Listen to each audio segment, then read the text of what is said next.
de nous rejoindre aujourd'hui.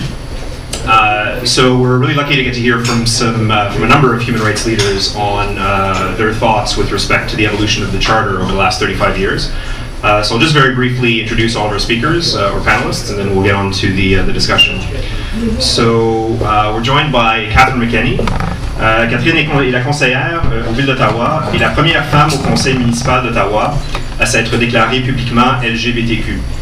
En plus d'être vice-présidente du comité des transports et de siéger au comité de l'environnement et au sous-comité du patrimoine bâti, elle est membre du conseil de santé d'Ottawa, du conseil d'administration de la Bibliothèque publique d'Ottawa et du conseil d'administration de logement communautaire d'Ottawa. Anthony Housefather est député de Mont-Royal au Québec. Il est le président du comité permanent de la justice de la Chambre des communes. Anthony est titulaire d'un diplôme conjoint en droit, common law, droit civil de l'Université McGill et d'une maîtrise en administration des affaires de la John Molson School of Business à Concordia. Avant de devenir député, Anthony travaillait pour Dialogic Corporation, une société multinationale de technologie, et occupait le poste de vice-président exécutif, affaires corporatives et services juridiques. Since it's a celebration of the Charter, which includes official bilingualism, I think we'll all forgive me if I speak in the official language of my choice and don't translate everything from one language into the other.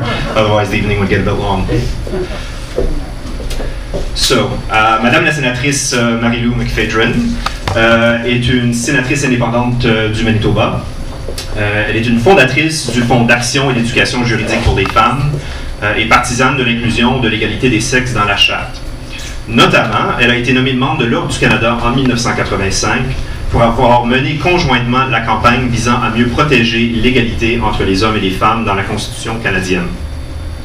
Elle a présidé 3 enquêtes indépendantes concernant les agressions sexuelles contre les patients, a co-mené des recherches appliquées et co-rédigé des rapports, y compris la première étude internationale visant à évaluer les répercussions sur 10 pays de la Convention des Nations Unies sur l'élimination de toute forme de discrimination à l'égard des femmes.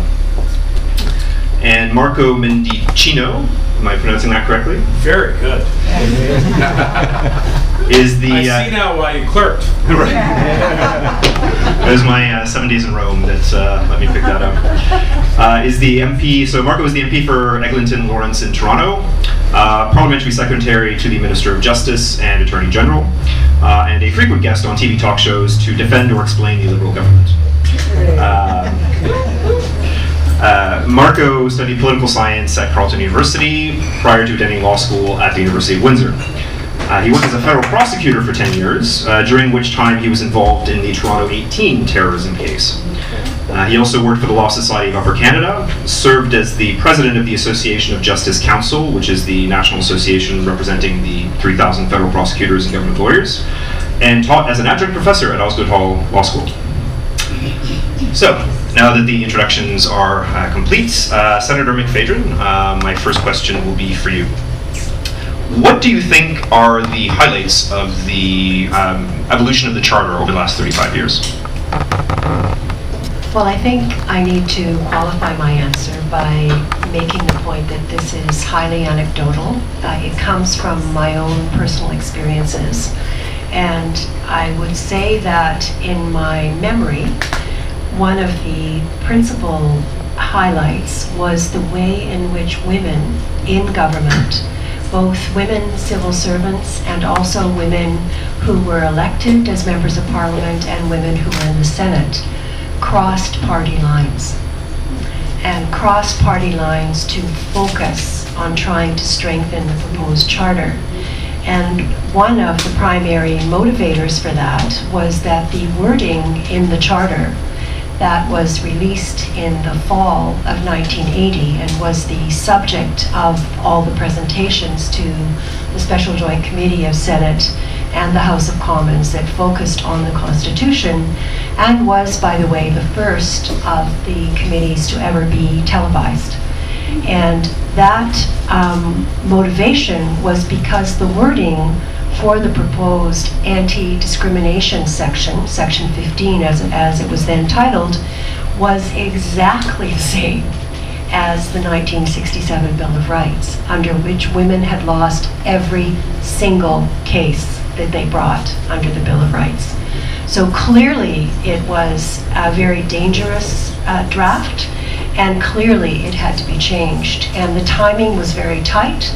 Everybody was very pressured to go along with what were, I think it's fair to say, not inclusive protocols and procedures, and worked very much against civil society in many ways to even have voices heard. And so to make that possible, women decided to put aside their various political affiliations, and in some cases, I can say now, because it's a good 35 years later, that there were senior civil servants who put their jobs absolutely at risk. If it was known, the information that they shared, I can speak to one brown envelope that was given to me, their jobs absolutely were at risk. And these were difficult decisions for them to make, but there was a sense, and I think it was an accurate sense, that it was then or never. And we would be consigning generations and generations and generations of women and girls in this country. And one of the other aspects of this motivation was that we understood then that this wasn't just about women and girls, as important as that is. It was about men and boys. It was about the kind of country that we wanted. And often we forget that when people are forced by way of legislative framework to participate in ongoing systemic discrimination, we force them, essentially. It's like forcing millions of boys in this country day after day after day to be complicit in singing an anthem that excludes the girls. And what that does, it does something to those excluded, but it also does real damage to those who have to comply with the exclusion. So it was a very holistic approach that was being taken. And the other aspect of what I think motivated many of us was it, as it happened, 1981 was also the year when Canada ratified the only major human rights treaty, international human rights treaty focused on women, the Convention on the Elimination of All Forms of Discrimination Against Women. And much of the wording in that treaty was advanced. The thinking was visionary in how equality, the seeking of equality, was depicted in that treaty. And I can say in retrospect that I wish that we actually had ended up with wording in our own charter much closer to the wording that's in that International Human Rights Treaty in terms of the seeking of equality and what we're really talking about. Because in fact, and I mean that in fact, the facts all support the reality that it's not men seeking equality. For the most part, men in societies, of course there are exceptions for more disadvantaged groups, but for the most part, men have equality. This isn't about a reciprocity where you give up something in order for us to have something. And so as a result of that, in CEDAW, you actually have an articulation of the actions that need to be taken, and those actions are geared to women attaining equality. And in the charter, we focused, and obviously I participated in this, we focused on a vision of equal benefit, equal protection, all of those adjectives and definers in Section 15, many of which were changed as a result of the presentations to the joint committees, which then followed the ad hoc Committee of Canadian Women Conference in February of 1981, from which many of the additional changes flowed.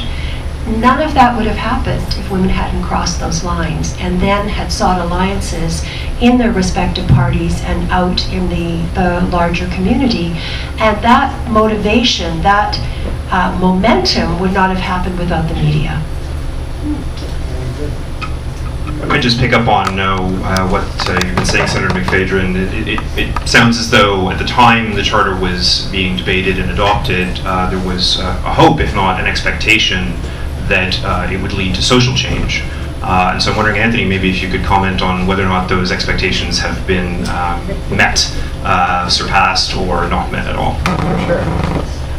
Thank you very much. And I think everybody comes with the Charter from their own personal experience. I also got into politics because of the Charter. When I was a teenager in Quebec, the Ford case happened, which was essentially a case that said that it was impermissible for Quebec to ban English from commercial signs. And then Quebec invoked the notwithstanding clause, which is also part of the charter, and got me all riled up, as well as many other people from minority language communities.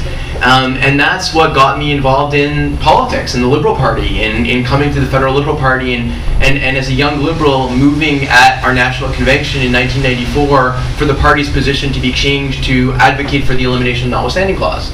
But everybody gets into the charter and politics from their own lens, and so many of us share experiences from being minorities, whether you know, or a majority that's treated like a minority. And so I do believe the Charter has created social change. I believe that the Charter has changed the way we see ourselves as Canadians. We see ourselves now as people that are entitled to rights that no politician is supposed to be allowed to take away. And it leads us to have a much more important role for the courts. But it also leads us to advocate for ourselves in ways outside of the political landscape if we believe that legislatures or parliament are not reflecting the values set out in the Charter. Physician-assisted dying that we, Marco and I, were just very much involved in is one of those very, very similar, very, very, very important frameworks where, for example, if Parliament had been left to itself to legislate, it's very likely we still would not have a law permitting any type of physician-assisted dying. But because of the Carter case, because of the Section 7 rights that were recognized, the Parliament was forced to act, to come up with a framework. And I think that that's happened a myriad of times. Let's look at gay marriage. We talk about gay marriage being something that our Parliament legislated and is relatively unique, but it legislated it after courts in multiple provinces struck down the limitations on marriage. And so I think the Charter is a wonderful thing because a lot of times, as a minority, while you advocate for your rights, the majority can always trump those rights, and the Charter is there to remind you that you are entitled to your rights regardless of what the majority's views are, and that's really important. So I think, yes, it's changed the landscape completely. Thanks very much, Anthony. So maybe, Catherine, moving on to you, I wonder whether, in light of all of the successes that we've had, are there any in particular that you would choose to highlight as being particularly significant? Well, thank you, and I will come at it not just from obviously a personal perspective, but from a very local perspective. I'm a city councillor, and the way that I think about the world is at the street level. And today we've got, I often joke that with my election, I'm the first openly queer woman on Ottawa City Council. With my election and my success, 25% of women on Ottawa City Council are openly gay, but there are only 4 of us. So that's a problem. And when we think about, things like equal marriage, obviously, allowing families to evolve and allowing marriage to happen and relationships to happen, and what that's done for trans rights, and has made the country a different place, and I think it's even south. But getting back to the city and at a street level, we are dealing right now with very, very serious issues around what's happening at the Morgentaler Clinic over on Bank Street. And we have got a case where we have got protesters who are allegedly harassing, assaulting women as they enter the clinic. And as a city, we have a bylaw that prohibits you from crossing the street. You have to stand on the opposite side of the street. But we know that that would not stand up to a charter challenge. We know. We assume it wouldn't. It never has, but we've never tried it as well. So our bylaw is more of a suggestion. But what's happening today is that, and we know what's happening. I've heard from women across the city who I have no other relationship with. I don't know them. They're from different parts of the city. they're emailing me and they're telling me the same story, that, you know, they're being followed into other businesses, they're being spat on, they're being yelled at. So the right to peaceful protest, which, you know, would be a charter challenge, how does that stand up to the right to access healthcare and safe and accessible healthcare for women, or anyone, but in this case certainly for women accessing healthcare in our city? And that is something that, you know, going forward is going to be something that the municipality, this one in particular, because we don't have a bubble zone around our clinic, our abortion clinic on Bank Street, is really going to have to be serious about and think very hard about, you know, how do we go forward? Do we limit that right to protest, because it's not always peaceful, and do we not allow the protest because, you know, women do have every right to access healthcare services. So at the very ground level, it's you know, we wouldn't even be able to have this conversation without the charter, essentially, and it's an important conversation to have. Otherwise, it would be a bylaw issue, which, you know, bylaw just doesn't deal with women's health and reproductive rights. So that's yeah, for me, that's where I'm coming from. Thanks very much. Marco, I guess as a former prosecutor, you've probably had more contact with the charter than most other lawyers, let alone most ordinary people. And so I wonder whether you have any, if you have a particular perspective to shed on the evolution of the charter in light of that, in particular the recent decision of the Supreme Court in Jordan and the havoc that is causing across the country in terms of the administration of justice.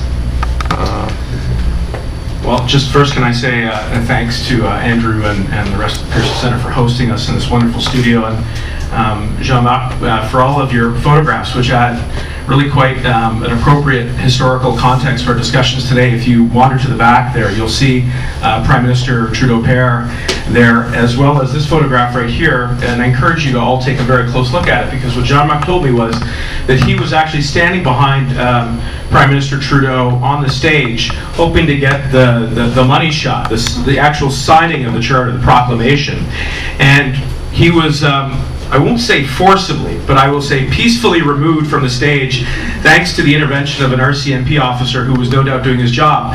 As a result, though, he got a very different perspective. And on a day not unlike this one, with, I think, rain coming down, what you see are these umbrellas with a single Canadian flag hoisted just above.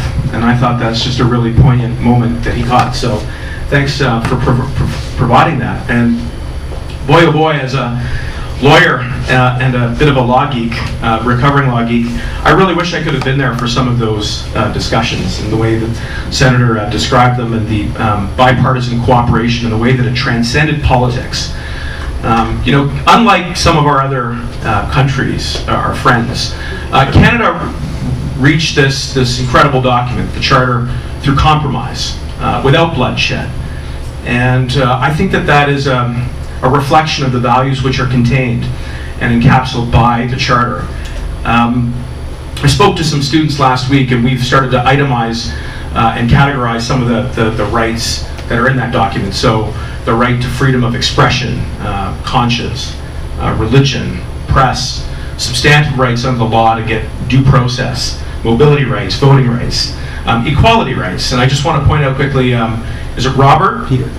Robert Peter Maloney, who works for the Member of Parliament Marwin Tabara, who was part of an activist group there representing gay and lesbian rights, and took part in that conversation, actually made a submission to the Joint Committee so that we wouldn't limit the enumerated categories under Section 15. And I think that is, you know, quite an impressive accomplishment, because if we'd limited those rights, maybe we wouldn't be able to extend it to other protected groups like those around gender identity and sexual orientation. And of course, I'm very proud of the work that our government is doing on that. To your question about my experience as a prosecutor, the Charter is very much a balancing exercise. It's often complex and nuanced. And if nothing else, what the Charter does is provide a vehicle for constructive dialogue between Parliament and the courts. And the courts have shown over the course of the life of the Charter, I think, an increasing willingness to interpret the Charter in a way that is consistent with the values that are articulated within it. And Jordan is a good example of that. And for those of you who don't know, does anybody not know the Jordan case, or anybody not familiar with it? Am I amongst friends here? And Do a quick summary. okay, so a quick summary is Jordan involved a drug prosecution that took a little over 5.5 years to get to trial. And so the accused made an application under Section 11B of the Charter, which says that you've got a right to a trial within a reasonable period of time. And at the Court of Appeal, he lost, and at the Supreme Court of Canada, he won. And if I had to nutshell the reason why he won, it was that after many years, going all the way back to the late 1980s and early 1990s, when a case called Eastaugh came out, followed by Moran, the Supreme Court of Canada felt that it was time to put its foot down to Parliament and say, we need to change the culture of complacency around the amount of time that it takes an individual to get their trial, to have their day in court. And so in doing, in arriving at this moment, they essentially carved out ceilings. They set out ceilings. 18 months for a trial at the provincial court, 30 months for a trial in Superior Court. And they said that that was basically the upper range or echelon of time that it should take somebody to have their day in court. And if you were even a single day over that, the presumption was that the case would be tossed, that the charges would be stayed, and that presumption could be rebutted by the Crown so long as certain exceptional circumstances were in play. The exceptional circumstances which historically informed that analysis, namely the seriousness and the complexity of the case, and whether or not the passage of time gave rise to prejudice to the accused, were washed away, no longer relevant. What was relevant was whether or not there were any circumstances which were reasonably unforeseeable or unavoidable. And barring that, the case is essentially quashed. So what you need to know is that for those people who were actually in the hearing arguing this case, those ceilings were not contemplated. The ceilings were the genesis of the reflections of the majority of the court, written by Justice Mike Moldaver, a defense specialist, a criminal law specialist, somebody not afraid to be creative and to be appropriately forceful in his thinking, certainly as he matriculated up to the Supreme Court. And so this was basically the Supreme Court, the majority of the Supreme Court at least, taking something on its own initiative to come up with a new paradigm. And what they've done with this decision is send a very clear signal to Parliament and to all of the role players within the criminal justice system that we can no longer rest on our laurels. We need to become creative, proactive in ensuring that people can have their day in court within a reasonable period of time. Just to put this back into, I think, the broader discussion that we're having around the Charter, the Charter is a living document. It lives, it breathes with the policy considerations of our time. And boy, oh boy, am I ever happy that it does that. And that we're not strictly constructing the document just based on the words of the original parchment. And so when I spoke to the students last week, I encouraged them to look beyond the words on the page. Because if nothing else, I think what the Charter really reflects is those questions that we as a species have been asking for as long as we can remember. Who are we? What are the values that we live by? And which are the organizing principles by which we will arrange our society? So I'm grateful for that. I think we all should be. I just want to build on the discussion, in particular the points you just made, where you used very common terminology, certainly in legal circles, which was the dialogue. Seeing the living, breathing Constitution and the changes that are brought as this dialogue between courts and governments.